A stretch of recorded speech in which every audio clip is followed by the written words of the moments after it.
Alright, let's start our lesson on critical reading. Today is 7th July and it's Tuesday.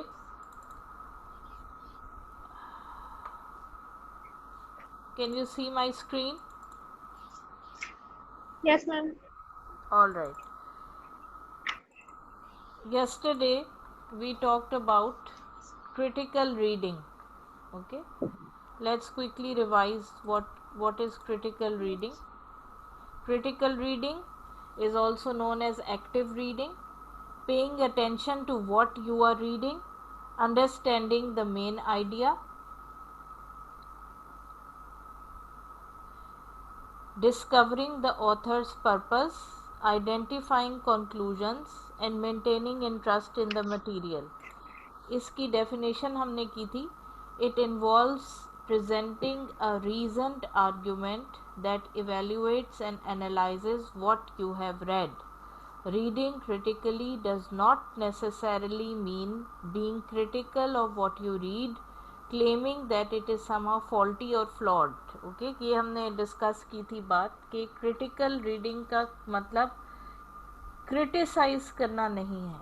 ठीक है, it doesn't mean that you are criticising something और somebody या किसी की लिखा हुआ टेक्स्ट आप क्रिटिसाइज करें. इसका ये मतलब है कि you are going into details, आप उसको गौर से डिटेल से देख रहे हैं और इन क्वेश्चंस को आप आंसर करें. आपके दिमाग में ये आंसर्स चल रहे हैं कि why am I reading this, what connects this work to others, what is the author's main idea, what is my opinion on the main idea. उसको एनालाइज करें आप टेक्स्ट को. ठीक है, उसके बाद हमने बात की थी टाइप्स ऑफ एकेडमिक टेक्स्ट पे. एकेडमिक टेक्स्ट कौन कौन से हैं?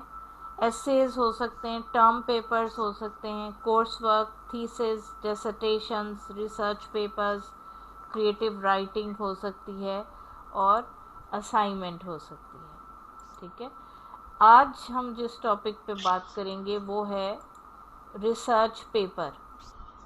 You can see over here, it is a longer essay involving library research. इस रिसर्च पेपर को लिखने के लिए आपको लाइब्रेरी रिसर्च की ज़रूरत पड़ सकती है, यानी कि आपको लाइब्रेरी जाने की ज़रूरत पड़ सकती है because you need lots of material on this.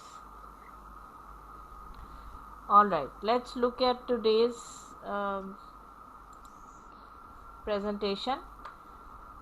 As you can see on your screens, this is critical reading part 2. कल हमने उसकी definition की थी और types of text पढ़े थे हमने, और आज हम पढ़ेंगे research paper. उन्हीं टाइप्स ऑफ टेक्स्ट में से एक आपके कोर्स में इंक्लूड किया उन्होंने, जिसे हम कहते हैं research paper. Let's see what this is. Research paper का एक और नाम होता है जिसे हम कहते हैं टर्म पेपर. टर्म पेपर, ठीक है. जब आप थीसिस लिखते हैं, आप भी लिखेंगे अपने फाइनल ईयर में, तो या आगे जब आप एमफिल और पीएचडी करेंगे इंशाल्लाह, तो भी आप लिखेंगे थीसिस. थीसिस का एक और नाम है डिसर्टेशन. थीसिस या डिसर्टेशन जब आप लिखते हैं तो आप उसके ऊपर एक पेपर पब्लिश कर सकते हैं, रिसर्च पेपर जिसे कहते हैं. किसी भी यूनिवर्सिटी की मैगज़ीन में या उनकी जो थीसिस की बुक होती है उसमें आप रिसर्च पेपर अपना पब्लिश करवा सकते हैं. जब आप जॉब्स के लिए जाते हैं तो आपसे पूछा जाता है जी कितनी पब्लिकेशंस हैं आपकी, how many publications do you have. तो वो जो आपने थीसिस लिखा होता है that is not your publication. Your publication is your research paper. It is very important. और अभी से आप लोग अभी 4th सेमेस्टर में, before reaching 8th semester, you should think of a topic of your thesis and start writing a research paper on it, क्योंकि ये आपके बहुत काम आएगा आगे जाके. नाउ रिसर्च पेपर की जस्ट हम यहाँ इंट्रोडक्शन देंगे आपको. What is a research paper? Let's see. You will have to read a great number of research papers.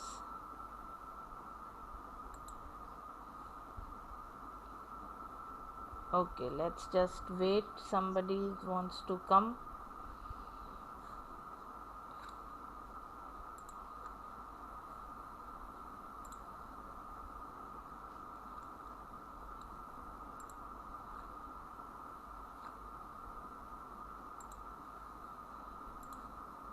Okay. You will have to read a great number of research papers, also called term papers. ठीक है? Can you see the screen? No ma'am, show नहीं हो रही। नहीं हो रही। अच्छा जी, let's go back to the screen.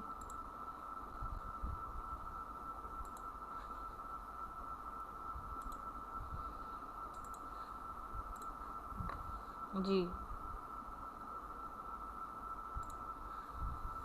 Now can you see? Yes, ma'am.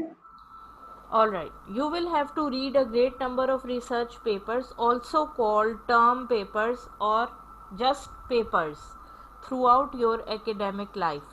Papers vary in length from just a few pages to more than 30 pages. They also vary in style, depending on the course for which they are written. ज़ाहिर है कि जो research papers हैं उन्हें हम उनके दो नाम हैं, ठीक है? क्या नाम है? टर्म पेपर्स या खाली पेपर्स। अपनी एकेडमिक लाइफ में आपको रिसर्च पेपर्स पढ़ने पड़ेंगे जब आप थीसिस करेंगे। फॉर एग्जांपल आप बॉटनी के स्टूडेंट्स हैं और आप किसी ख़ास प्लांट पे थीसिस करें, फॉर एग्जांपल लेट्स से आपकी ट्रीज़ यूक्लिप्टस ट्री पे आप रिसर्च करें, तो आप इंटरनेट से वो सारे पेपर्स ढूंढेंगे जो उस टॉपिक पे रिसर्च पेपर्स जो लोगों ने पब्लिश किए हुए हैं, ठीक है? And you will read those papers. They vary in length from just a few pages to more than 30 pages. कम पेजेस के भी वो हो सकते हैं और तकरीबन 30 टू 40 पेजेस का भी वो हो सकता है। दे वेरी इन स्टाइल का मतलब कि उनका स्टाइल फ़र्क होता है डिपेंडिंग ऑन द कोर्स और for which they are written. अगर लैंग्वेजेस का रिसर्च पेपर है उसका स्टाइल और होता है, और अगर साइंस सब्जेक्ट्स का रिसर्च पेपर है या बायोलॉजी बॉटनी जोलॉजी का रिसर्च पेपर है या मैथमेटिक्स का रिसर्च पेपर है, तो obviously the style will be different. For example, courses in anthropology and psychology. Anthropology कहते हैं स्टडी ऑफ कल्चर और साइकोलॉजी कहते हैं study of human mind. Require a style called APA, American Psychological Association. Courses in literature and languages require the style of MLA, Modern Language Association. However, both styles share certain characteristics. इसकी हम detail में नहीं जाएंगे कि APA और MLA क्या होता है। अभी आपके लिए इतना काफ़ी है कि जब भी आप रिसर्च करते हैं, थीसिस लिखते हैं या रिसर्च पेपर लिखते हैं, you have to follow any one of the following styles. एक स्टाइल लिखने का तरीका होता है APA, जिसे हम कहते हैं अमेरिकन साइकोलॉजिकल एसोसिएशन, और एक तरीका होता है MLA, जिसे हम कहते हैं मॉडर्न लैंग्वेज एसोसिएशन। आप लोग क्योंकि साइंस स्टूडेंट्स हैं, so you will be following the APA style whenever you are going to write your research papers. Okay. Then you will do research and choose books, articles and online sources as the basis of the paper. The sources are listed at the end on the reference list. Research papers have an introduction, one paragraph for a very short paper, several paragraphs for a longer paper. Research paper जहाँ से शुरू होता है उस point को कहते हैं introduction. वो एक पैराग्राफ की भी हो सकती है, एक पेज की भी हो सकती है और 3-4 पेजेस की भी हो सकती है, डिपेंडिंग ऑन योर टॉपिक। और जहाँ रिसर्च पेपर ख़त्म होता है वहाँ आप एक रेफरेंस लिस्ट देते हैं। रेफरेंस लिस्ट का मतलब रिसोर्सेज। उसमें आप वो सारी बुक्स और इंटरनेट सोर्सेज मेंशन करते हैं जहाँ जहाँ से आपने मटेरियल लिया या जहाँ जहाँ से आपने मटेरियल यूज़ किया या किसी का मटेरियल पढ़ा, वो सब कुछ आप रेफरेंसेस में लिखते हैं। ये इसका एक बेसिक पैटर्न है रिसर्च पेपर का। इस डायग्राम को देखें गौर से। How we write a research paper, look at this one. Number 1, select a topic. सबसे पहले तो आपने थीसिस या रिसर्च पेपर लिखने के लिए you need a topic. Choose your area of interest. Topic ऐसा होना चाहिए इन विच यू आर इंटरेस्टेड और जिस पे कम काम हुआ हुआ हो। इंटरनेट पे आप सर्च करेंगे इस पे कितना काम हुआ हुआ है, ठीक है, जिस पे कम काम, क्योंकि आपसे जो वाइवा लेने वाले होते हैं वो पूछते हैं जी इस पे तो 2 लाख पेपर्स छपे हुए हैं, आपने इस टॉपिक को क्यों चूज किया। तो it should be different, something new. Select a topic very carefully. Number 2, identify the research problem. उसके बाद टॉपिक आपने चूज कर लिया, अब उसकी प्रॉब्लम क्या है, क्या चीज़ आपने फोकस करनी है, आप किस चीज़ पे रिसर्च करना चाहते हैं। फॉर एग्जांपल हम एग्जांपल ले लेते हैं सनफ्लावर्स की।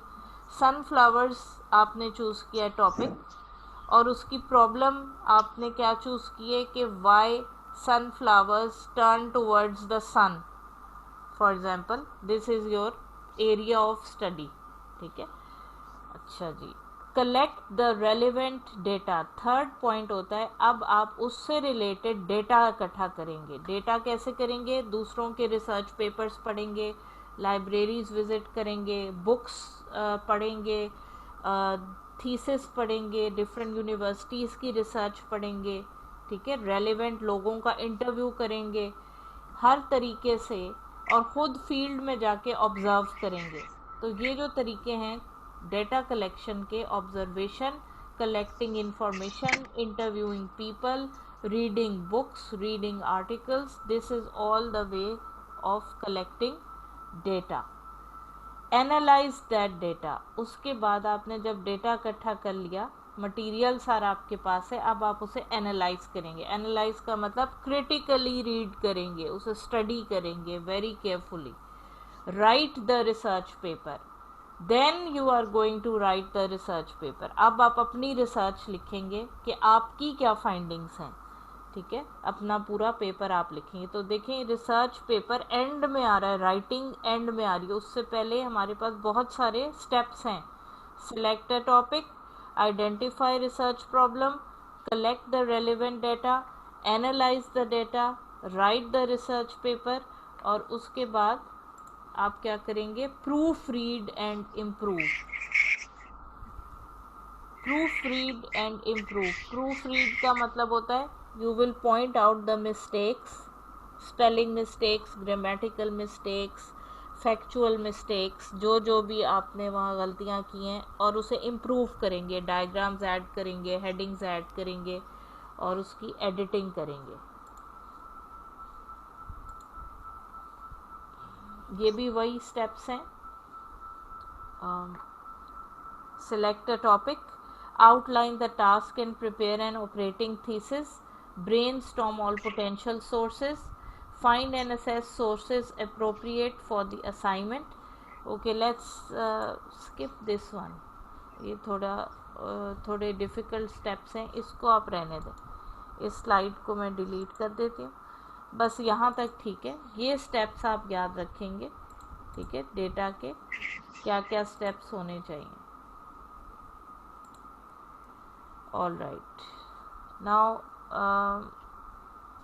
so far we have done 2 topics. Okay, the first one was what is critical reading। कल जो हमने बात की थी वो क्रिटिकल रीडिंग पे बात की थी, और आज जो हमने बात की है वो की है रिसर्च पेपर पे, जो कि एक टाइप ऑफ एकेडमिक टेक्स्ट है, ठीक है। और अब आप ऐसा करें कि अपने माइक्स ऑन कर लें। If there is any question you can ask.